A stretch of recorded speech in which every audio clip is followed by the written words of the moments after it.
नमस्कार, मैं हूं doctor Sarika Gupta, senior consultant unit head gynaecology oncology, Rajiv Gandhi cancer institute and research centre, Rohini, Delhi. आज हम साइड इफ़ेक्ट्स ऑफ कीमोथेरेपी पे बात करेंगे।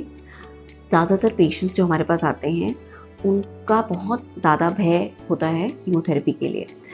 पेशेंट्स को सर्जरी से भी डर नहीं लगता है, ज़्यादा डर उन्हें कीमोथेरेपी से लगता है। और सभी का ये कहना होता है कि आप हमारा कोई भी ट्रीटमेंट कर दीजिए बट हमें कीमोथेरेपी नहीं लगवानी है। कीमोथेरेपी से बहुत साइड इफ़ेक्ट होते हैं, कीमोथेरेपी से बाल झड़ जाते हैं, तो ये सभी का भय होता है। तो उसके लिए मैं ये कहना चाहूँगी कि डरने की इसमें कोई बात नहीं होती। ये एक भय है और ये मिथ है, मैं ये कहूँगी। और जो पेशेंट्स का परफॉर्मेंस स्कोर अच्छा है, मतलब वो अपना सारा काम कर रहे हैं और खा पी भी रहे हैं, तो उन पेशेंट्स को तो ज़्यादातर कोई इतनी बड़ी प्रॉब्लम कीमोथेरेपी के बाद नहीं होती है। कुछ ही लोग होते हैं जिन्हें कोई सेवियर साइड इफ़ेक्ट होता है और यूजुअली आराम से कीमोथेरेपी के जो साइकिल्स हैं वो पूरे हो जाते हैं।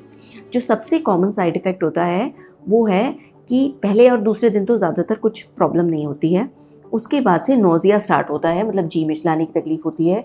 जिन लोगों को वॉमिटिंग की टेंडेंसी है उनको वॉमिटिंग भी हो सकती है, और कुछ लोगों को माउथ सोर्स हो जाते हैं, मतलब मुंह में छाले वगैरह हो सकते हैं, लॉस ऑफ एपेटाइट हो जाती है, फटीग महसूस होती है, मतलब थकान महसूस होती है कीमोथेरेपी लेने के बाद, जो कि कुछ दिनों तक रहती है।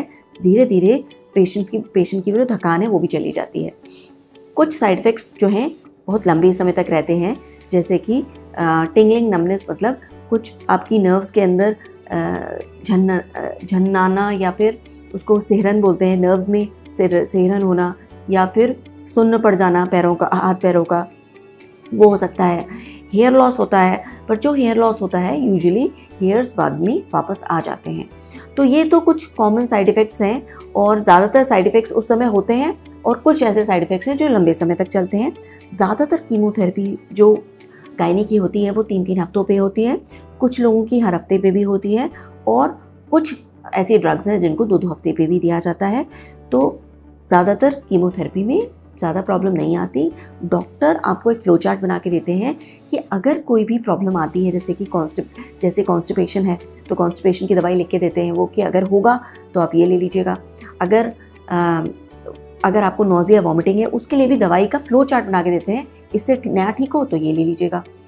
कुछ पेशेंट्स हैं जिनके काउंट्स कम हो जाते हैं, फीवर वगैरह हो सकता है, ऐसे में पेशेंट को एडमिट करना पड़ता है, और 1-2 दिन एडमिट करने के बाद छुट्टी हो जाती है। तो इसे ना घबराएं बिल्कुल, और अगर ये आपके ट्रीटमेंट का पार्ट है तो इसे पूरा करें। धन्यवाद।